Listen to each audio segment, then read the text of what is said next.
Immunity మంత్ర యోగా సూత్రాలో మనము ఈరోజు నిరావలమ ఆసనము గురించి తెలుసుకుందాము. పొట్టపై పడుకుని చేసే ఈ ఆసనము స్లిప్ డిస్క్ సమస్యతో మనకు చాలా వరకు పెయిన్ని తగ్గిస్తుంది. ఈ ఆసనం చేసేటప్పుడు చాలా జాగ్రత్తగా ఉండి ఈ ఆసనము ఏ విధంగా పనిచేస్తుందో, మన శరీరంపై ఎలాంటి ప్రభావం చూపిస్తుందో అనేది గమనిస్తూ ఉండాలి. ఇంగ్లీష్లో దీన్ని స్ఫింక్స్ పాస్చర్, ఫీనిక్స్ పాస్చర్ అని అంటూ ఉంటారు. ఈ ఆసనము పొట్టపై పడుకుని చేసే ఆసనాలలో ఒకటి. మన మోచేతి నుంచి అరిచేయి వరకు మ్యాట్పై కింద పెట్టి దాని తర్వాత శరీర భాగాన్ని పైకి లేపి ఈ ఆసనం చేస్తూ ఉంటాము. స్లిప్ డిస్క్ సమస్యలో నడుము కింది భాగంలో ఒంపు అనేది ఎక్కువగా అవుతుంది.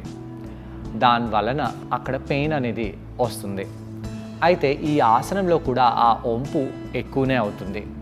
కానీ ఆసనంలో ఉన్నప్పుడు పొట్ట కండరాలని ఎప్పుడైతే మనము ఎంగేజ్ చేస్తామో అప్పుడు ఆ నడుము కింది భాగంలో ఉండే కండరాలు దృఢంగా బలంగా తయారవుతాయి.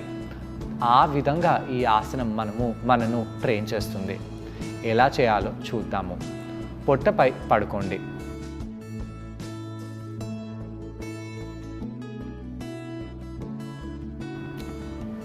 అరిచేతులని ఇంటర్లాక్ చేసి మన తల కింద పెట్టేసి తలని ఒక సైడ్ తిప్పేసి మనము పాదాలను కొద్దిగా దూరంగా చేసి ముందు మకరాసనంలో వెళ్దాము. పొట్టపై పడుకొని ఏ ఆసనాలు చేసినా మకరాసనం నుంచి మొదలు పెట్టాలి. ఈ మకరాసనము పొట్టపై పడుకొని చేసే ఆసనాలకి ఆధారము. ఇక్కడ మకరాసనంలో ఉన్నప్పుడు శరీరము రిలాక్స్ అవుతుంది. పొట్ట కిందికి లాగినట్టుగా అనిపిస్తుంది. అలానే నడుము కండరాలను కూడా కిందికి లాగినట్టుగా మనకు అనిపిస్తుంది. ఇక్కడ పొట్ట కండరాలని ఎంగేజ్ చేయడము చాలా ఈజీ. కాళ్ళని దగ్గరగా తెచ్చి పెట్టండి.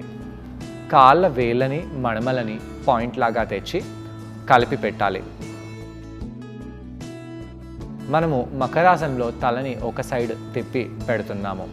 దాంతో మీకు మెడలో ఇబ్బందిగా అనిపిస్తే రెండో వైపు కూడా తలని టర్న్ చేసి పెట్టుకోవచ్చు. దీని తర్వాత నెమ్మదిగా మన మోచేతులు అరిచేతులు మ్యాట్కి కింద తగిలేలాగా కింద ప్రెస్ చేయండి.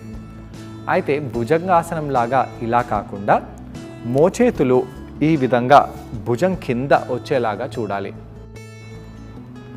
ఇలా మోచేతులు కింద భుజాలు వచ్చేలాగా పెట్టాలి.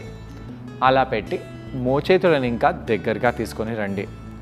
అరిచేతులని స్ప్రెడ్ చేసి కింద మ్యాట్పై పెట్టాలి. ఇప్పుడు చేతులని మోచేతులని ప్రెస్ చేస్తూ నెమ్మదిగా తలని పైకి లేపండి. పైకి లేపి ఈ యొక్క కాలర్ భాగాన్ని విశాలంగా చేయాలి. చెస్ట్ భాగాన్ని పైకి లేపాలి. గడ్డాన్ని కొద్దిగా పైకి లేపాలి. అయితే ఆకాశం వైపు కాకుండా ముందు చూస్తూ ఉండండి. ఇక్కడ మన ఈ పొట్ట కింది భాగంలో ఉండే ఈ కండరాలని మొదటి యాబ్ భాగాలని రెండో యాబ్ భాగాలని లోపటి గట్టిగా బిగిసి పెట్టండి. దాంతో మీ నడుము కింది భాగంలో పడే స్ట్రెచ్ తీవ్రత తగ్గుతుంది. నడుముని ఎంగేజ్ చేసినట్టుగా చాలా బలంగా దృఢంగా అయినట్టుగా తెలుస్తుంది. అలా చేస్తూ కాళ్ళని ఒకటిగా చేయాలి. మడమలని రెండుని కలిపి కాళ్ళ వేళ్ళని కలిపి పెట్టండి. పృష్ఠభాగాలని కూడా బాగా స్క్వీజ్ చేయాలి. దాంతో ఈ నడుము లోవర్ బ్యాక్ ఏరియా అంతా కూడా ఎంగేజ్ అయి ఉంటుంది.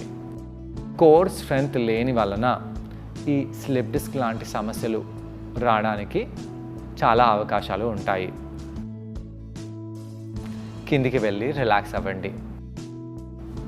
ఎక్కువగా యంగ్స్టర్స్లో ఈ ప్రాబ్లం వస్తుందంటే వాళ్ళు చాలా తీవ్రమైన ఎక్సర్సైజ్ చేస్తున్నారు, లేదా వాళ్ళ కోర్ స్ట్రెంగ్త్ అస్సలు లేదు, లేదా వాళ్ళ లైఫ్ స్టైల్ చాలా అస్సలు బాగలేదు, లేదా వాళ్ళ లైఫ్ స్టైల్లో క్రమశిక్షణ లేదన్నమాట. అయితే ఈ విధంగా పెట్టకుండా మళ్ళీ మోచేతులని భుజాల కింద తెచ్చి పెట్టండి. అలా తెచ్చి మోచేతులని బాగా దగ్గరగా తీసుకొని రావాలి. అలా తీసుకొస్తూ మనము తలని పైకి చేద్దాము. ఛాతీని విశాలంగా చేసి ఇక్కడ ఉండండి. ఒకవేళ వీలవుతే మోచేతులని ఇంకా దగ్గరికి తీసుకొని రండి. కొద్దిగా వెనకాలకి తీసుకెళ్ళండి. అలా చేస్తూ ఛాతీని ఇంకొద్దిగా పైకి లేపండి. పొట్ట కండరాలని బిగిస్తూ ఇక్కడ మనము ఉండాలి. నాభి యొక్క ఆ భాగంలో ఉన్న అన్ని కండరాలని లోపలికి పీల్చి ఇక్కడ మీరు ఆసనంలో ఉండాలి. పృష్ఠ భాగాన్ని కూడా స్క్వీజ్ చేయండి. కాళ్ళ వేళ్ళని ఒకటిగా చేయండి. కాళ్ళ వేళ్ళని పాయింట్ చేసే పెట్టండి. అప్పుడు ఈ యొక్క ఆసనము మన లోవర్ బ్యాక్ని స్ట్రెంథన్ చేస్తుంది, బలపరుస్తుంది. అక్కడ ఉండే కండరాలలో బలాన్ని పెంచుతుంది. ఈ విధంగా ఈ ఆసనము కొన్నిసార్లు చేయాలి.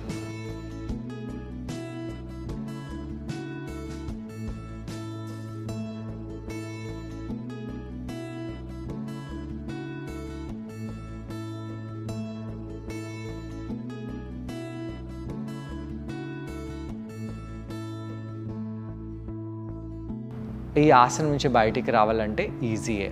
తలని కింద పెట్టేసి చేతులని దూరం చేయడము. ఈ ఆసనం చేసేటప్పుడు కూడా మనకు అంత కష్టంగా అనిపించదు. అయితే ఈజీగా ఉన్న ఆసనం చేసినప్పుడు కండరాలని ఎంగేజ్ చేయడం మర్చిపోకూడదు, లేదా ఈ ఆసనంతో వచ్చే బెనిఫిట్స్ మనకు లభించవు. పృష్ఠ భాగాలని కూడా బాగా స్క్వీజ్ చేస్తూ ఈ ఆసనం చేసినట్టు అయితే చాలా మంచిది. అరిచేతులని బాగా స్ప్రెడ్ చేసి ఈ ఆసనం చేసినట్టు అయితే మంచిది. మళ్ళీ చేతులని కింద ప్రెస్ చేస్తూ పైకి వచ్చేయండి. ఛాతీని విశాలంగా చేస్తూ ఇంకా పైకి లేపుతూ తలని ఒకసారి పైకి చేద్దాము. అయితే మెడపై ప్రభావం పడకుండా పొట్ట కండరాలని ఇంకా గట్టిగా పీల్చి మీ నడుము కింది భాగంపై ప్రభావం పడేలాగా చూడండి.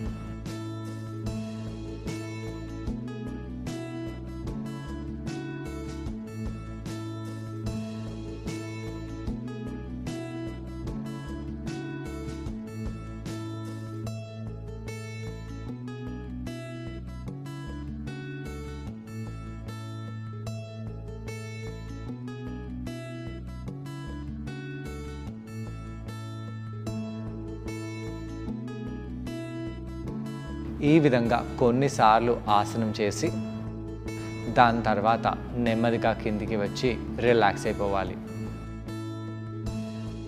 ఈ ఆసనం పేరు నిరావలనాసనం. ఈ ఆసనం చేయడం వలన ఎటువంటి బెనిఫిట్స్ లభిస్తాయి, మన ఇమ్యూనిటీ పవర్ ఎలా బూస్ట్ అవుతుందో కృష్ణ గారు ఇప్పుడు వివరిస్తారు. నిర్వాలాసనము పొట్టపై పడుకునే చేసే ఆసనాలలో ఒకటి. థెరపీలో ఎప్పుడైతే మనము ఆసనాలని ఉపయోగిస్తామో అప్పుడు ఆసనాలు చాలా నెమ్మదిగా, చాలా సావకాశంగా చేయాలి. తొందరగా ఆసనాలు చేసి అవి మన శరీరంపై బెనిఫిట్ చూపిస్తాయి అనుకోవడం తప్పు. ఎప్పుడైతే మనము తొందరగా ఆసనాలు చేస్తామో దాంతో చెమట వచ్చి శ్వాస ఉత్తేజితమైపోయి చాలా తొందరగా శ్వాస తీసుకొని వదలడము ఇవన్నీ అవుతాయి. ఇవన్నీ కార్డియోకి, అలానే మన శరీరంలో ఉండే కొవ్వు పదార్థాన్ని తగ్గించడానికి, వెయిట్ లాస్కి చాలా మంచిది. ఇది విన్యాస, పవర్ యోగా లేదా అష్టాంగ యోగాలో ఒక భాగము. కానీ థెరపీలో ఎప్పుడైతే మనం ఆసనాలు చేస్తామో అప్పుడు ఆసనాలలో సావకాశంగా 5 నుంచి 6 నిమిషాల వరకు, 3 నుంచి 5 నిమిషాల వరకు ఉండడము చాలా సామాన్య విషయం.